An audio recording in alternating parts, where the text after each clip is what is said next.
Hey yo, good day everyone. Ako po si Skyrepo. Welcome to another video dito sa Man Cannot Ride.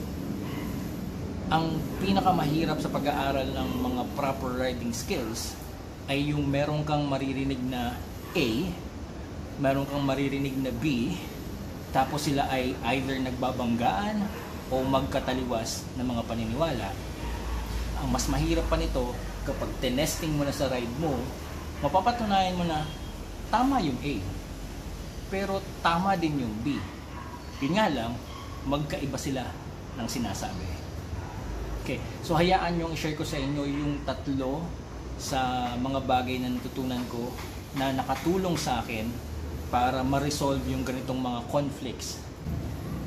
Yung mga na-share ko na videos na sinasabi kong you have to cover your front brakes for city riding, ito ang pinakamalaking benefit niya is yung reaction time. When you need to use your brakes, you are already on the brakes. Dahil nasanay na yung dalawang daliri ko sa proper braking technique, it doesn't really matter for me. Kung naka-cover yan, it's the same technique. Kung hindi ako naka-cover, it's the same technique. So it's all about the technique. Whether you cover the lever or you don't. Now, dun naman sa screwdriver hold sa throttle. Na-share ko din dati na yung ganitong posisyon ng kamay, tapos yung ganitong pagbukas ng throttle ay masakit dito sa wrist. Lalo pa pag itotodo mo na, baling-bali na yung kamay mo. Ito, source of pain, source of discomfort. Kapag hindi komportable ang rider, unsafe yung rider na yon. The solution to this is yung tinatawag na screwdriver hold. Sa halip na hawakan natin ng ganito yung throttle, ipihit natin ng konti. And then when you twist the throttle, para kang gumagamit ng screwdriver. Ito ang full wide open throttle ng posisyon ng kamay ko using the screwdriver technique. Hindi siya masakit. Ito naman yung kapag mali yung hawak ko, masakit ito sa kamay. So if I slant my hands and twist the throttle, walang sakit. Or yung mas paborito ko, rolling the throttle. So sa halip na i-twist ko yung kamay ko, ang ginagawa ko, kasi palagi ako may gloves, I use my fingers to drag the throttle. Makikita niyo yung kamay ko, pipihit, gagapang, naka full wide open throttle ako pero diretso kamay ko. Hindi ako naka-cover sa front brakes, pero pag mamembrano ako, I just go to engine brake and I go to the brakes.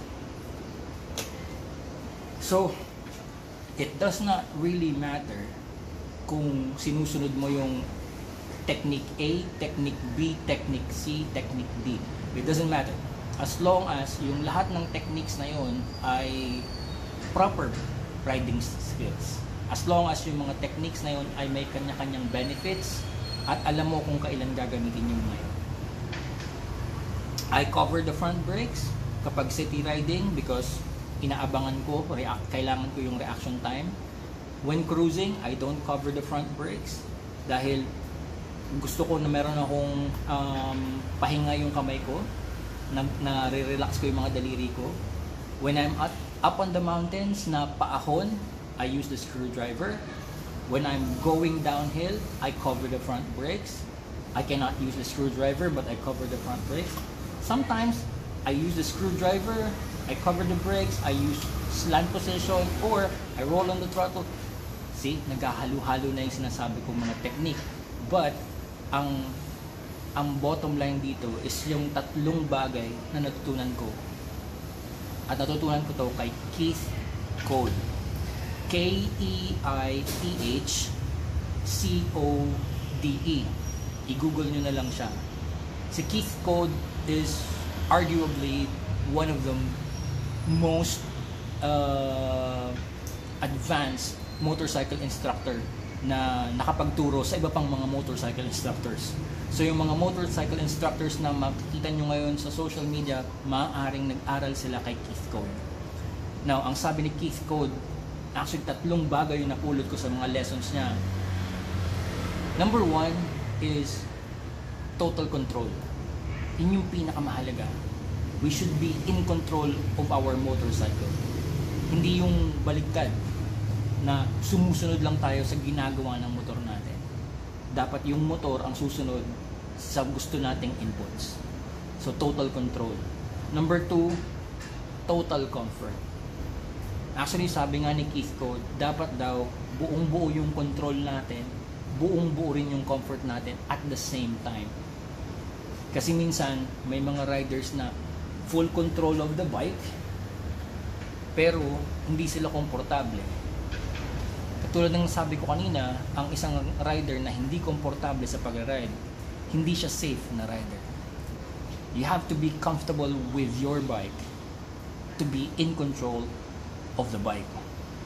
At pangatlo, pag pinagsama mo yung dalawang yon, yung sabi ni Keith Code na harmonious relationship, or you should be in harmony with your bike.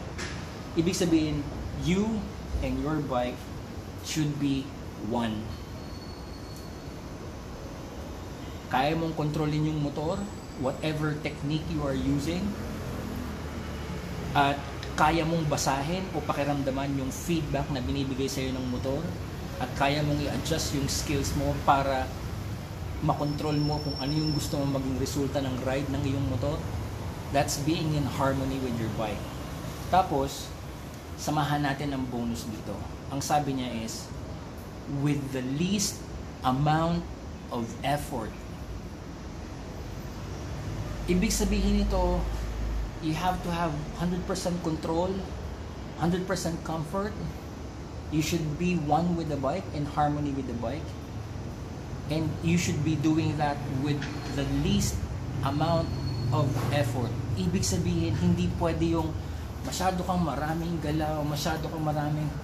Hindi pwede yung tipong papasok ko ng isang corner na, uy, screwdriver, ay hindi, cover, screwdriver, cover, ay, buka, luhod, ay hindi, tingin dito, balikat. No, you cannot be like that. So, ibig sabihin, less movement, more control, more comfort, better technique, proper technique, alam mo kung kailan gagamitin yung technique, alam mo yung benefits ng technique, alam mo yung disadvantages ng mga ginagawa mo, you know your limits, you know the bike's limits. Again, ulitin ko yung 3 bagay. You are one with the bike, in harmony with the bike. You have 100% control and 100% comfort. And you can do that with the least amount of effort. It doesn't matter kung anong gusto mong technique ang gamitin. Kaya wag ka na masyadong, kung katulad ko na nalilito ka dati sa mga napapanood mo, then wag ka nang malito. Listen to Keith Code. Yun ang natutunan ko sa kanya. I'll see you again in the next video. This man cannot ride. Bakit ba ganitong posing ang ginawa ko? You have a good day, everyone.